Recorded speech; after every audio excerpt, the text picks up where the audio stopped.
Hey everybody, Matthew here from MiniWargaming.com, and it's time for another Sit and Talk. This one is brought to you from my basement with this awesome faux paneling and great, just whatever you want to call that pattern. Clearly from like the 70s, which is great, I love it. Anyways, actually took the day off today, but still wanted to get the Sit and Talk done, so I brought the camera home, and here I am right now. So I'm going to do this one a little different. I'm going to do a little bit of an experiment, and I'm sure there will be some people who like it and some people who don't.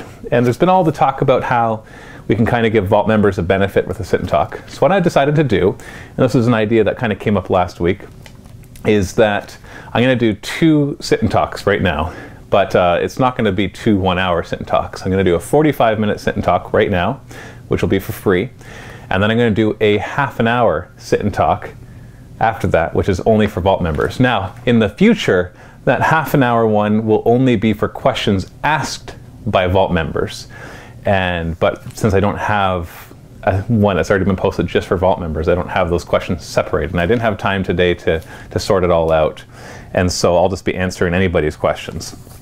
But it'll just be for Vault members. For example, there's one of the subjects is about fudging dice rolls. That's going to be in the Vault member only one, just because it came up in a Vault video, and so I want to talk about it there. So I'm not 100% sure how I'm going to handle all the questions. I'll probably still ask you to post all your questions here on the free one, because then I can just write a program that pulls out Vault member only comments for the second half. Not that they can't be answered in the first 45 minutes. It's just that in the last 30 minutes, it'll only be Vault questions. And so I'll have it pull from everything for the first 45 minutes, and then anything I couldn't get to, it'll pull randomly from Vault only comments for the last 30 minutes. So we'll figure it out. We'll figure it out from there. That way you don't have to post your comment in 2 places. And that way we don't get duplicated comments where I'm like looking through and I already answered that in the free one, I already answered that one. So we'll see how it works. So for now, keep posting all of your questions in this video, not in the Vault video. If you want to leave comments on what I talk about in the Vault video, that's perfectly fine. I just won't be answering those ones in next week's Sit and Talk, if that makes sense. So you can leave comments there because there might be some discussion over things that I talk about there. But leave any questions or comments that you want me to address in the next Sit and Talk in this one. Of course, if you're watching this on YouTube, there'll be a link in the video description below to go and watch it on our site, so you can leave the comments there. And there will also be a link below to the Vault members only Sit and Talk. And if you're not a Vault member, you can still click on the link, get a free 7-day trial, and get access to everything that is in the Vault. So let's just jump right into this. And of course, the typical warning that I answer questions about anything, wargaming, business, sometimes it's about politics or religion. So if you're easily offended by topics such as religion, I ask that you do not watch this show because I'd rather not offend you. And this show is really just about answering whatever you guys ask me. And so it might come up. So let's go into it. Nightlight. Hey Matt, I was wondering if you had a polite way to tell someone you don't believe the rules they are claiming and asked for verification without starting an argument. There are a couple of people in my gaming group who routinely seem to either be mistaken about rules or just plain make them up. And then you talk about a couple points of why they do that and how you track down a copy and saw that the rules were doing this wrong. Well, for me, it's pretty simple. I have a good excuse. I tell people that I have to be a rules lawyer because tens of thousands of people watch my battle reports and will find everything we got wrong. And so the rule of thumb that I have with my players that I established at the very beginning is that if either of us are even slightly in doubt of what we're about to do, we look it up. And so I think if you kind of establish that at the beginning and say, okay, just so you know, I want to make sure we get the rules right. So if I ask you if we can look at stuff in your book, just don't be offended. And you can do the same for me as well. And of course, for the main rule book, we both can call each other out on that because we want to make sure that we're learning to do this right. So don't be, you need to tell them, kind of make it more about you making mistakes than them, and say, so if it looks like I'm doing something wrong and you're questioning whether it's correct or not, then by all means, make sure you call me out on it, and we'll check it. We'll check it basically. So that's how we do it, and it seems to work well. So that's my best suggestion right there. Now just hold on one second, I'll be right back. Of course, to you, I'm back instantly, so I guess I didn't have to tell you that I'll be right back, but whatever. So let's continue. Ich Hanker, or Ike I'm not sure how I'm supposed to say your name. Taking away Slaanesh makes my stomach crumble. Children, and I talked about this last week about, there was an article on Bell of Lost Souls where they're like, maybe they'll use this end times idea to kill Slaanesh and finally get rid of all that 80s kind of weird stuff that makes some people uncomfortable. Children and young teenagers do not need blindsiding protection from sexual content. They need proper parental and social guidance, as much self-thinking as possible, and help in understanding the factual and maybe even fictitious world. There's little what well-educated and stable children and young teenagers will not be able to deal with or shy away from. This is my experience. No one has ever shied away from Slaanesh imagery or fluff. He or she was one of the more fascinating things, whereas Khorne was just a dumb slaughter and oh so mainstream. I read the article on Bell of Lost Souls 2, and all I could think of is this bigot tendency to censor and take away what they themselves cannot comprehend. Do not take the kid protection argument. As said before, they do not need your prisoning protection. They need wise and reliable attachment figures in society, and this goes on and on. So, you know what? I have nothing against you having that opinion, but I wholeheartedly, 150,000% disagree with you. And it's not even for kid protection. It's just for everybody. This whole adults-only mentality that we have in our society is seriously flawed. Yeah, there's some things that you don't want to expose your 2-year-old to, which become more appropriate as they get older. But at the same time, when we talk about, you know, pornographic kind of things, and I know you might think, well, it's not pornographic, it's just this, but I'm talking about any level of that kind of stuff. You're going to find that you can't just apply a blanket statement saying that any kid can, if they're educated properly, will be able to handle that. And it's not even just about kids, it's about me too. I don't want to play a game that portrays women in that way, or, you know, exposes all, you know, that's just not what I'm here for. And I know the immediate argument that some people are going to make, they're like, you'll play a game that it will glorify violence, you're okay with violence, but you're not okay with nudity. You have to admit it's different. You know what, I stay away from movies that are really violent. I stay away from computer games that are really violent. I was uncomfortable with Space Marine, the computer game, and I immediately know that some people here are going to want to mock me for that. And those are the people that I tried to warn away at the beginning, because I hope that more sensible people will watch this. And I don't mean sensible as in you have to agree with me, but you have to at least understand that different people have different points of view on this, and accept that. Accept the fact that people find it offensive. Accept the fact that some people don't want that in there. Even if you do, when I express my opinion, I want Slaanesh out of there. I want to get rid of all the 6-breasted demonettes and all that horrible stuff that comes along with it, and all the sensuality that goes with the Dark Eldar.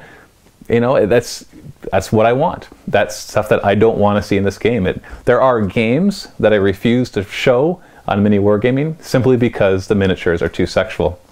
And then I get disappointed when the games we already do show then come out with miniatures that have too much sexuality. There's even stuff in Infinity that I'm just like, ugh, that's just too bad that they came out with that miniature, because it's just...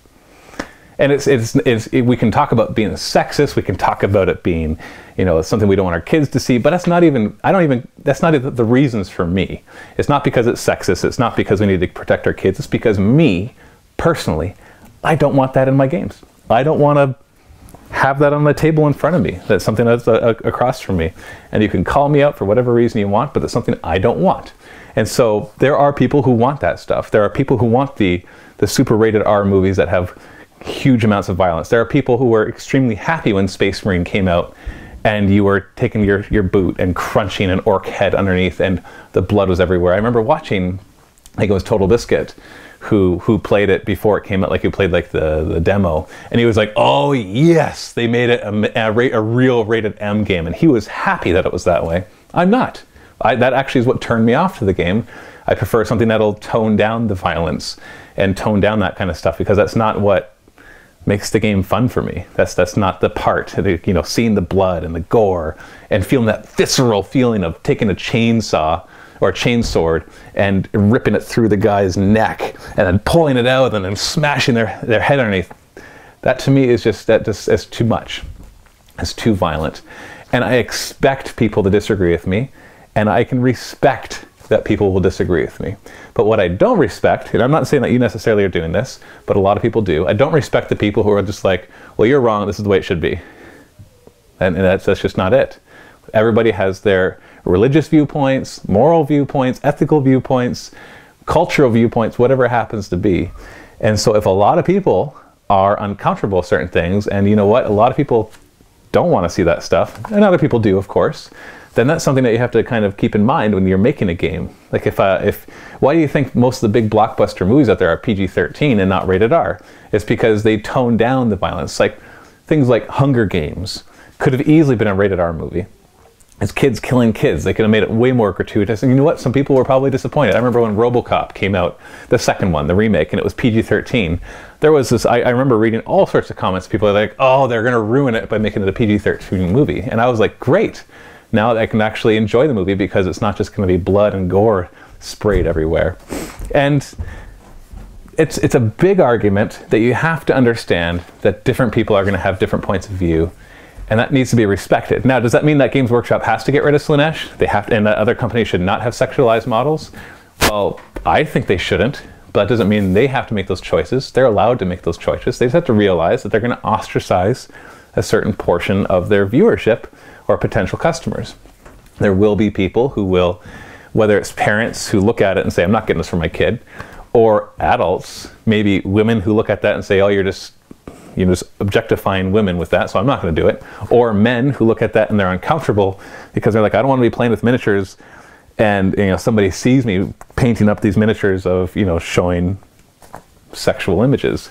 So I think I spent enough time on it right here. Just realize that everybody's going to have their different levels of what they're able to, what they want to be exposed to. And it's not about can the youth take it, because I disagree with the fact that you should just let them see whatever they want.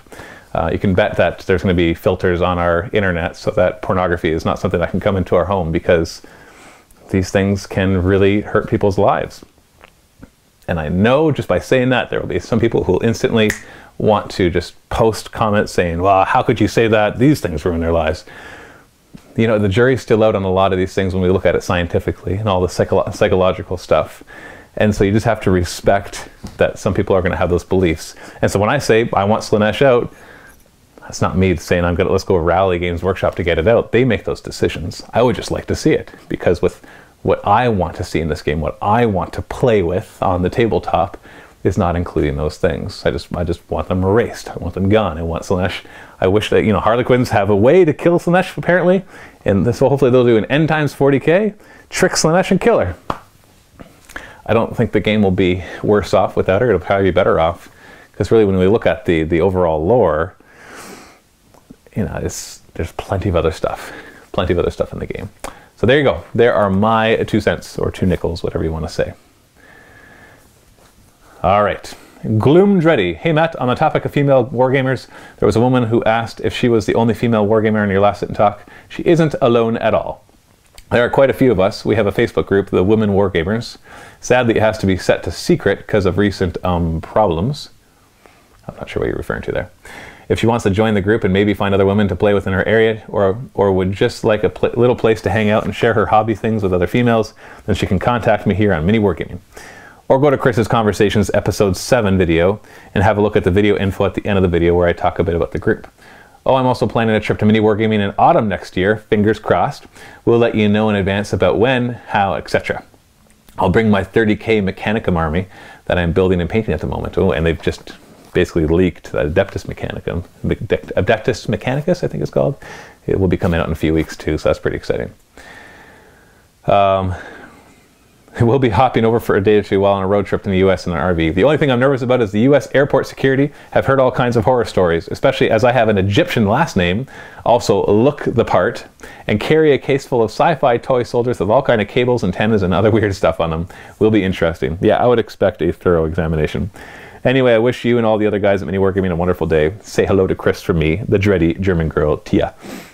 Yeah, definitely when you're crossing the border. Heck, when I cross the border with models, I'm just a white Canadian, it's like there's less racism pointed in my direction than there would be other cultures, that's for sure.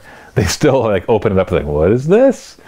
And so I have to explain it to them. I'm like, we play with these. Because as soon as I say gaming, they're like, gambling? I'm like, no, it's not gambling. Look, it's a miniature. What do you think I'm gambling? It's like Pokemon. I'm not making it work, whatever. So it should be interesting. Shadow Ace 1124. Hey Matt, it's been a while since my last comment. I hope everything is going well at Mini Wargaming. It is. I don't know if this is even possible to do, seeing that everyone at Mini Wargaming are busy, but I have an idea. A few of my friends and I saw your ad on Facebook for challenges, and I saw Chris on that ad. So it got us thinking, if we can we challenge everyone in the Mini Wargaming staff? Then I want to challenge Chris to a painting showdown. I don't know how that will work in terms of a video, but I think it would be awesome to paint with the painting guru that really helped with my painting thanks to his quick tip videos. Well, we don't currently have something like that in place. It's challenged us to a battle report, obviously, which even though Chris is in the picture, he's not actually one of the people you can challenge to a battle report because he doesn't do battle reports. He does the painting tutorials. So right now, no, there's nothing like that in place, Andy, but maybe in the future we could figure something out like that. Iron Father Devlin. Hey Matt, got a few questions. 1, can you ask Dave who his Noise Marines are named after? Nope, I'm at home, but you didn't know I'd do that. 2, have you ever noticed that Dave looks a little like Broken Sword from the movie Hero?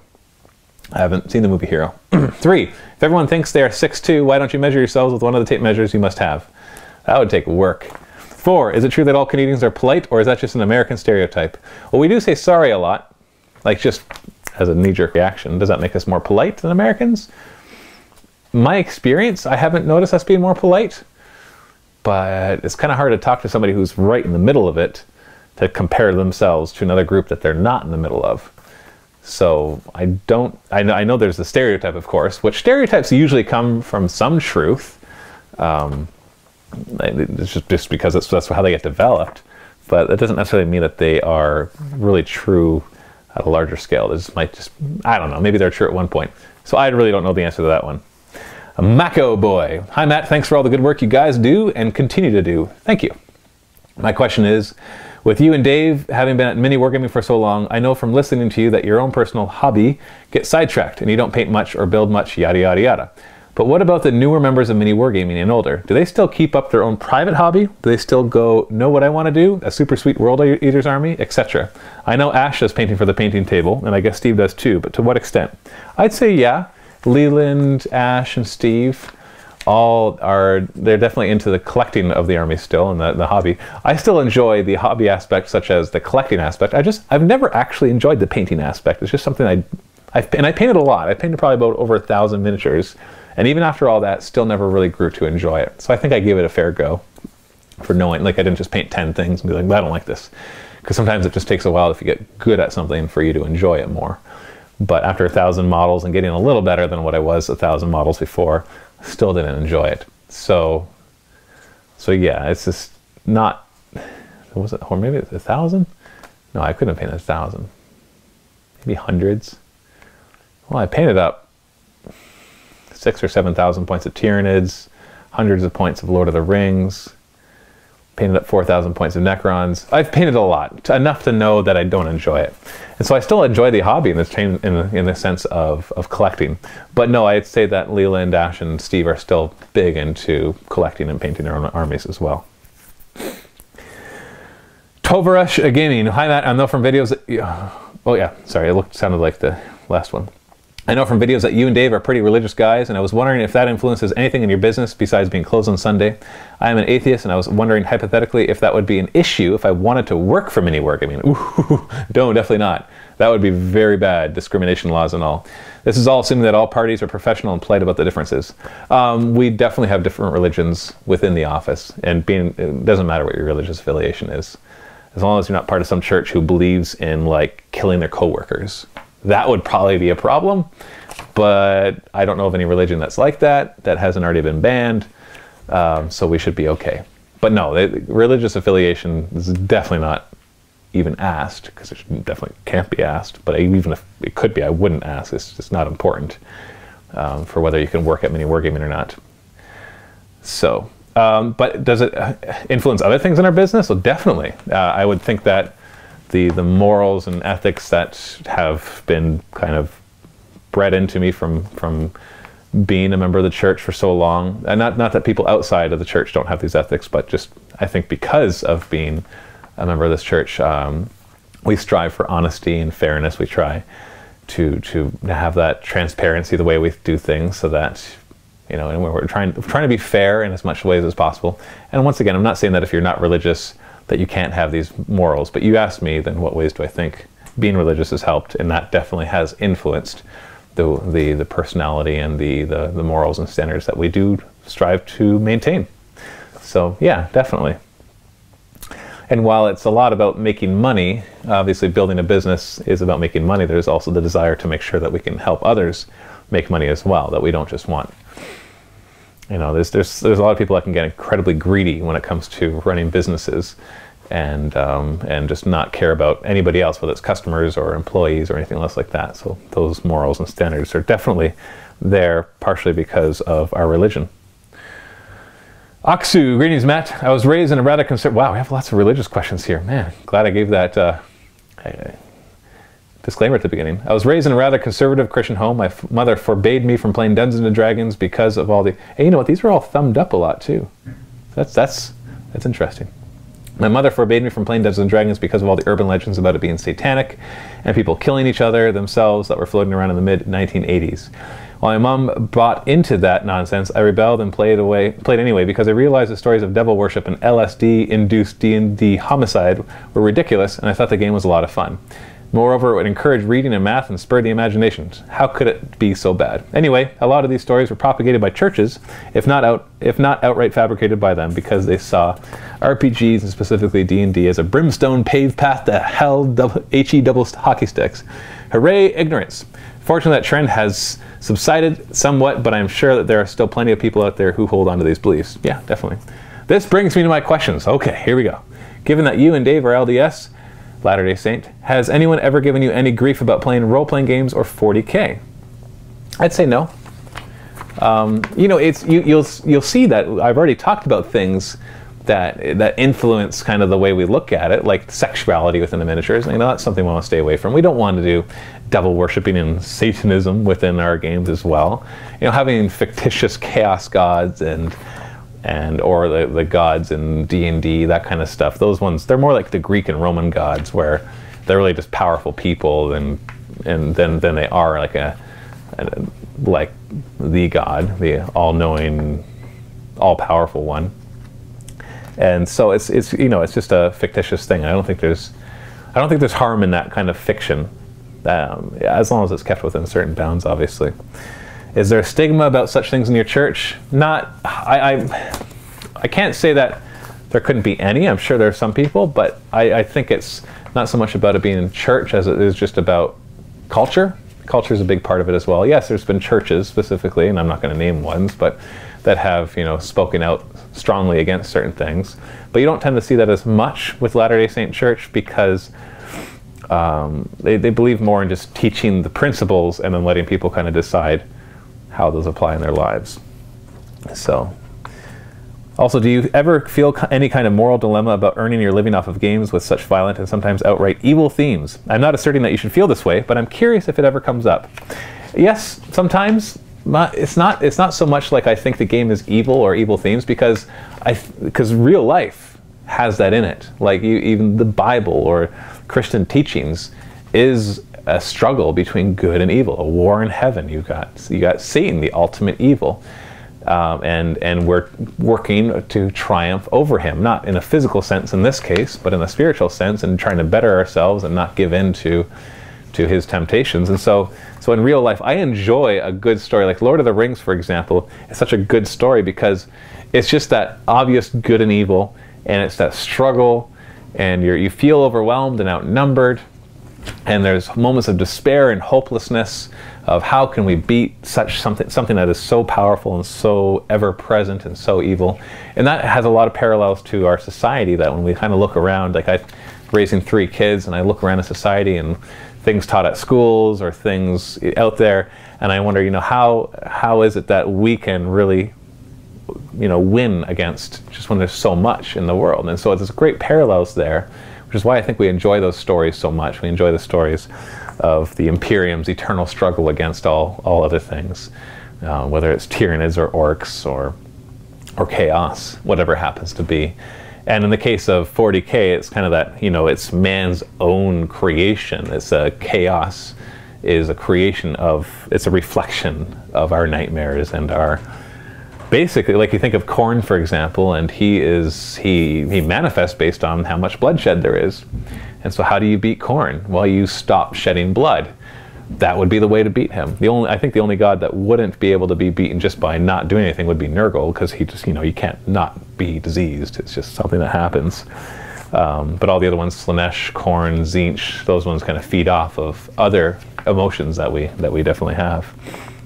And so there is that kind of iconic, we're outnumbered, perhaps, and we seem to be outgunned, but somehow we pull through and we can have a victory in the end. 40K is more grim dark, so there's not as many happy endings, which draws some people to it because maybe it feels more realistic that way, that life isn't just you hit a point and it's a happy ending, they live happily ever after. It doesn't exist in real life. There's always the next struggle, there's always the next thing to overcome. So I find that the fiction we get drawn into all of that fiction because it resembles a lot of our day-to-day lives. And so we get to, like the narrative campaigns, for example, it allows us to kind of have the sense of, there's this good and there's this evil. Usually it's good versus evil. Sometimes it's less evil versus more evil in 40K. But we get drawn into it for that reason. So, always trying to keep it in check. I always have to kind of ask myself, I think for me it's more about computer games and movies than it does about miniature wargaming, because miniature wargaming is just miniatures on the table. When one shoots at another, you're just rolling dice and you don't visualize this grenade bolter round hitting the enemy and turning into a pink mist, or I guess the books is the other thing on tops of movies and video games. You don't visualize all that, so you don't have all that senseless, gratuitous violence. You just have dice rolled and miniatures removed, and you have the semblance of a battle going on, but without all that, visually deadening kind of violence that you can get in some computer games. And so there's that constant question I have to ask myself with the entertainment that I'm putting myself into, that is it appropriate? Is it something I want to keep doing? So I've talked about this a lot in this sit and talk. Not that I'm apologizing because people have been asking, but just we don't normally get into this much discussion on it. But at the same time, it's what you guys thumbed up, because I'm answering the top 10 questions that were thumbed up, and in those top 10 were all those that we just talked about. So it's interesting. Lord Tericus, Matt, which legion are you, or the store, individual players, etc., planning to pick for 30K? I wanted to know that thought process for whoever is building the 30K army, because it would be interesting. We haven't chosen one yet. We know that eventually we're going to do 30K, but nobody's really talked. The only thing we've talked about was the Adeptus Mechanicum, which coincidentally is actually coming out for 40K too, so that'll be kind of a nice tie-in. Honestly, I've done a lot of reading, and none of them have really popped out and stood out to me, but that's also because Space Marines, I have a hard time, Space Marines standing out to me is never really been it. I'm more a villain type of guy for playing the armies, but then Chaos has never really appealed to me because, I don't know, there's something about it. I prefer, like, the Tyranids are just the perfect enemy for me. Necrons are second best there because the whole faceless just kind of terror, whereas Necrons still have a face, but they're more robotic. I like that kind of thing. So we haven't chosen legions yet, or what we're going to be doing for 30K. None of that's been decided. I would love the opportunity to bring up my Luna Wolves and stomp, calmly talk to your legion. Steve is love, Steve is life. Vault member for life. War Boss Tough Scragga. Hey Matt, don't forget, orcs have war bikes too, but they're supposed to be a bit ridiculous. Also, to make sure you keep exercising those creative muscles, a question. If you were a root vegetable, which would you be and why? Vault member for Dawag, Joe. Oh, how many root vegetables can I even name? Potatoes, carrots, beets, onions, aren't peanuts kind of they're more a legume than vegetables. Taro is a good one. A lot of things that the root vegetables have in common. Well, I think of potatoes and taro in particular. I guess then you have onions and carrots. See, onions make you cry, but they're tasty. So that's just, maybe do I make you cry, but I'm tasty. Tasty when cooked. Not as tasty when raw, except for red onions or sweet onions. They can be pretty good. So if I were a root vegetable, which would I be and why? I think out of all those, a potato. I think potato because I'm very European in the sense I have lots of English and Irish in me. So potato, that's just kind of like, your meat and potatoes kind of thing. And I was raised that way. We ate a lot of potatoes. I hated them growing up. I love them now. Carrots I hated growing up, but I like them now too. Carrots are good for your eyes. I've got glasses, clearly not a carrot. If I change the white balance a bit, I could definitely be an oranger because of the tungsten light here. So maybe more of a carrot. So I have to say potato. Taro is good too. I like taro. I'm not sure what taro is, then just Google it. I ate it when I was in Tahiti. And it's like a denser potato, but it's actually quite good. But I think I'd be a potato. A Ludic. Based on your comments about the Dark Eldar, I guess you won't probably like the nickname we have for them in our gaming group. I'm not going to say that. But I bet it will be funny for a lot of other people. Yes, that is true.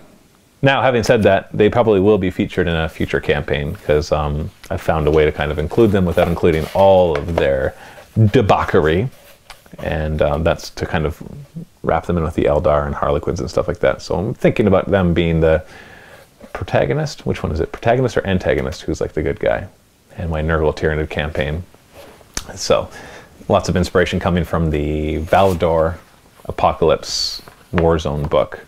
That allowed me to see that they use a Dark Eldar without really talking about all that Kimura stuff. There was some references to it in that they were trying to capture Tyranids to bring them back there as gladiator things, but you know, that's one thing. But they weren't capturing people for other uses, which is kind of nice.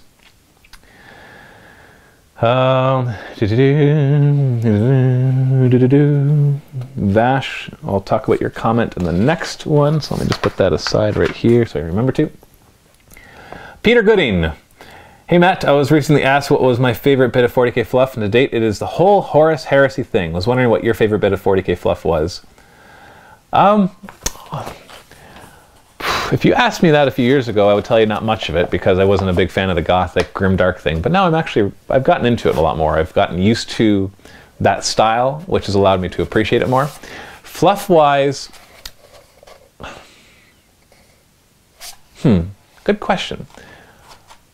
Like the Tyranids obviously are up there. I'm a huge fan of the Tyranid fluff. Only problem with it is we know so little about them. I'd love to know more, but at the same time, I would be nervous for Games Workshop to actually develop more of their backstory. I'm not sure if they know what the backstory is, like where they came from, how they're created and all that, or if it's just one of those things to be filled in later on. But I kind of almost wanted them to leave it alone because I'd be afraid that they'd screw it up, because every other company with IP that's like the Tyranids screws it up. The Zerg, the Borg, all that kind of stuff. They start off as a really good enemy because they're faceless and fearless, and that makes them terrifying. But then they eventually stick a face on them, and like the Borg and the Queens and all that, and all of a sudden you can just they're just human, but weird humans. And even the Zerg, it's just strange. It's just a bunch of human things in weird forms. Whereas the Tyranids, they haven't done that yet. So cross your fingers that they don't, because I really like the way they are. So I'd say that's my favorite part of fluff in the 40k universe, is the Tyranids. Yeah, that would be my answer. And also, what is your favorite Mini Wargaming t-shirt design? I like the Evolution one. We have a few of them now. We have one with a Gene Stealer at the end, with a Space Marine at the end, one that's actually the evolution of a Gene Stealer cult. I think those are my favorite. Lethal Stuff 1. Hey Matt, love the show and the bat reps. I have two questions. One, why are gargoyles consistently featured in your Tyranid bat reps? I've only seen them get killed quickly and don't seem to do much damage. Well, I don't consistently use them. I'd say I use them maybe a quarter of the time, maybe a third of the time. But they're fine. They're good. They're cheap. So when they die fast, it's not that big a deal. A lot of times you can bring cheap units like gargoyles or termagants with the intent that they die fast, that you toss them out front and that your opponent has to deal with them. Because a lot of 40k, especially with the Maelstrom missions, is about board control. It's about forcing your opponent to do something that he doesn't want to have to do. Like here, plunk, here's a 70 or 80 point unit that if you don't take care of, will grab objectives, will harass your backlines, but you got to pour in $200 or 300 points worth of shots from your one little good group there, or you have to move in the direction you don't want to move, or so sometimes you're bringing them just for that purpose. Gargoyles, I think, are fine. I think they're great for their points cost. and they're totally worth it. The only thing is annoying us is their models, just moving them around can be a little tricky. 2, have you ever thought about teaching a class or two at a community college or other local college? You obviously are very passionate about business and you have the charisma to be a very good professor. Vault member for life. Well, thank you for the compliment. No, I haven't. In my past, before Mini Wargaming, I had considered teaching as a career in computer science because I do enjoy teaching. But now, no, I don't think I wouldn't have time with that. With a full-time business and a growing family, 3 kids, and then that gives me very little time. But who knows? Maybe one day. Interrogator Chaplain. Hey Matt, I've got the burning desire to head down to Mini Wargaming and play a few games. As it would involve time off from work, I believe that it would be a go big or go home deal, and we'd like to go for a full 5 days. What do you think could be accomplished in such a length of time? I often get people asking me, hey, I'm coming in for 3 or 4 days, can we do a narrative campaign? And my reply is, the average narrative campaign takes between 10 to 15 full filming days. There's actually a ton of work that goes into narrative campaigns. It might not look like it because you just see the end result. Just like when you watch a 2.5-hour movie, you don't see the, I don't know, the year of hundreds of people putting labor into that, and it all comes down to a small one. The narrative campaigns are definitely the most time-consuming thing that we create. Battle reports is obviously in a day, we film 2, and it takes not too long to edit them, and there's a couple battle reports, but narrative campaigns, it takes way more time. On average, each battle report takes up at least 1 or 2 full manpower days, and all the writing and design and the actual battle report and everything else that goes into it. So if you come for a few days, what we usually do is we try to just get in as many battle reports as we can. And things like that. Like if you come for 5 days, Monday to Friday, then you could play against one person one day, another one another day, and then rotate and get your, do the rounds and play everybody or whatever it happens to be. But we definitely have no problem with you coming for more than 1 day, especially if you can bring more than 1,500 points, because that way we can actually have some variety. If you have like the same exact list for the entire week, that can get a little boring. So you'd want to bring enough to have some variety there. I say this because I have an army that I have made an extensive backstory for, down to names for individual squads and all characters. My knowledge of the Warhammer universe spans more than a decade and would be delighted to work with someone on a narrative campaign for my Dark Angels. If not, that's okay. And what could I do hanging around for 5 days? So I guess I answered your question. Now, outside of the 9 to 5 coming in, then of course we have Niagara Falls nearby that you can use to entertain yourself between gaming sessions. Trick Knight. Well, hello, my good Sir Matt. Well, hello, Sir Knight. I am fairly new to Warhammer. New as in I don't have an army, but have been watching Bat Reps for about a year. That's cool. It's not very often I know of somebody who watches our battle reports who doesn't really play yet. It's not unheard of course, because people watch sports that they don't play. I watch StarCraft battle reports, even though I don't really play it anymore. So we can still enjoy watching something, even if we don't play it ourselves. And it's kind of neat to know that there are people out there that are like that watching our stuff. Anyways, I was wondering if I were to start a Grey Knights army, yet didn't want to really be labeled cheese, what would be a great start for that?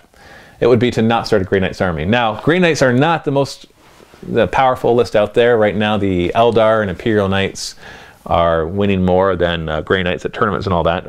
But with the stigma, I think you're looking at Eldar, Tau, and Grey Knights who kind of get labeled that cheese. Grey Knights, if you're really into them, just start it, just do it.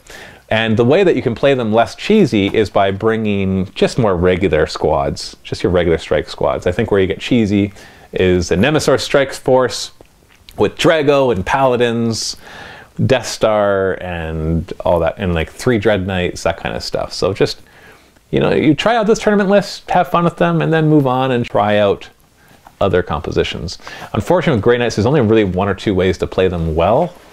But if you're playing up against other people who don't have super powerful lists, then you can play the less powerful stuff and still have fun and still have a chance of winning too. P.S. And yes, I know Drago would be definitely out of the question. We are the Hammer. Drago's not out of the question. No, it's just, you just realize that, if you bring, like, I always try to design my lists according to my opponent, not tailoring to them per se, but tailoring for them. Like if I know they're bringing in a super powerful Eldar army, then I'll build the most powerful list I can because I want it to be a good game.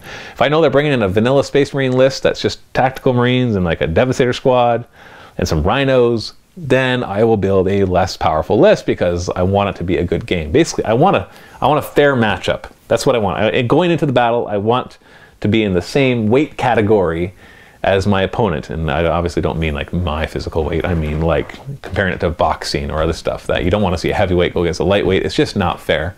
And so by kind of tailoring my list to try to be around the same area, which is impossible to get it perfectly right, but you can get it in the general vicinity, then I find the games are a lot more exciting. You know, unless the dice decide to screw you over. Lil Rocker Dude. Dear Matt, what happened to Heralds of Ruin? I love the rules to it. The pacing was much better than other kill teams or small forces videos, with the exception of who would win. Has no one learned the rules, or John just not come back to play more? Yeah, that was something that he wanted to do, was play some kill team. I've toyed with the idea of doing a kill team type show, kind of like how we have the Who Would Win series, and you might see that in the future as well. We've just been so busy just making battle reports that it's hard to get all the variety that we want to get in there, but we definitely do want to see more variety. I'd love to see the series come back, even if it was for another handful of videos. It's a beautiful way to learn 40k with a small amount of models. If not, would you be willing to play some if I ever challenged you? Yeah, definitely. Skygaduns.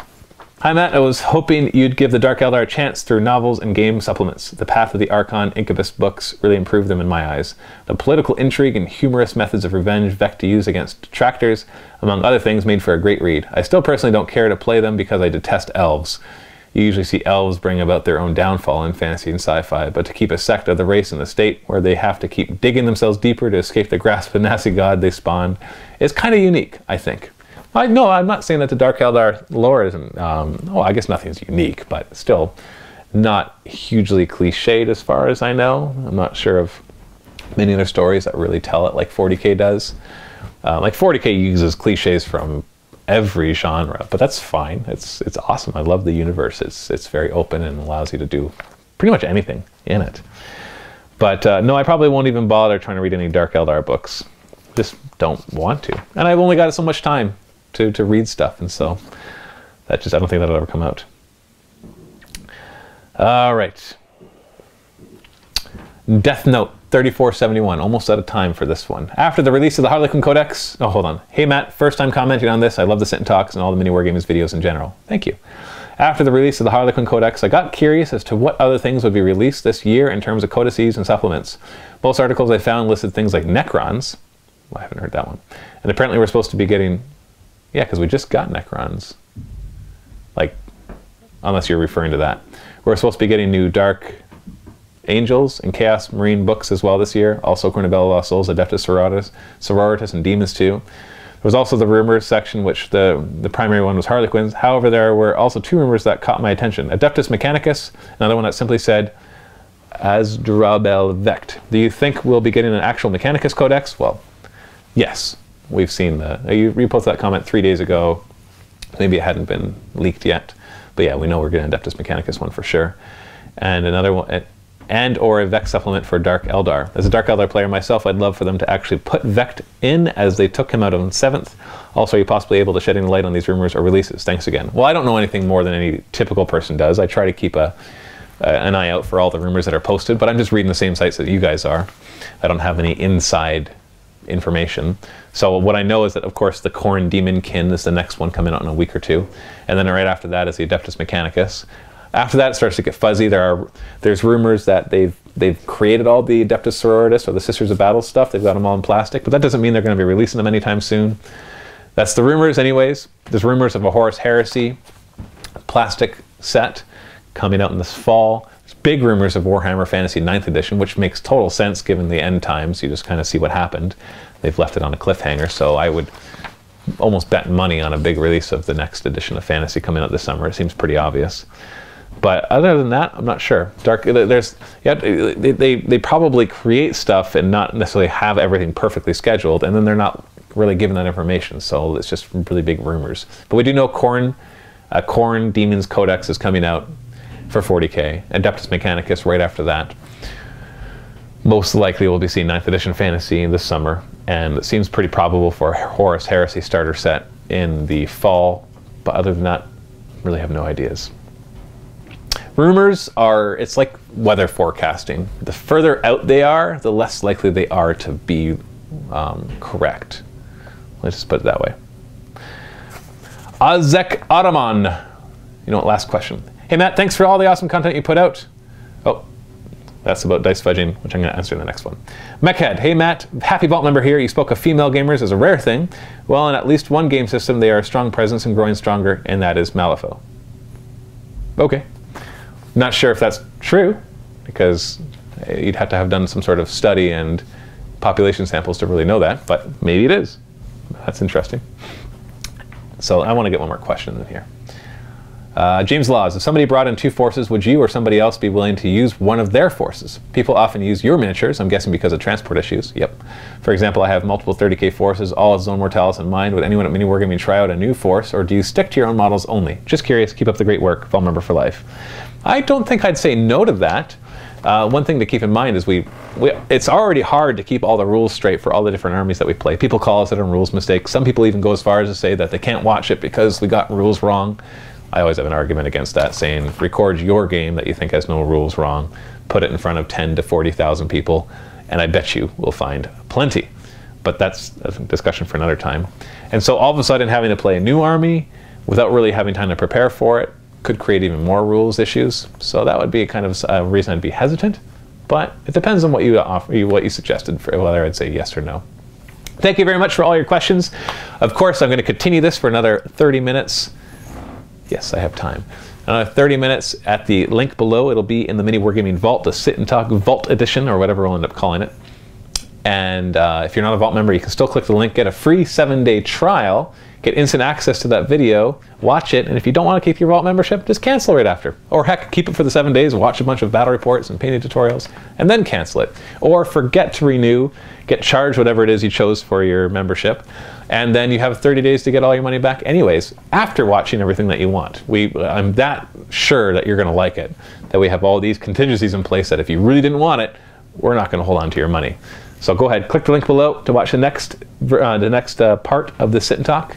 Thanks for watching, and happy wargaming.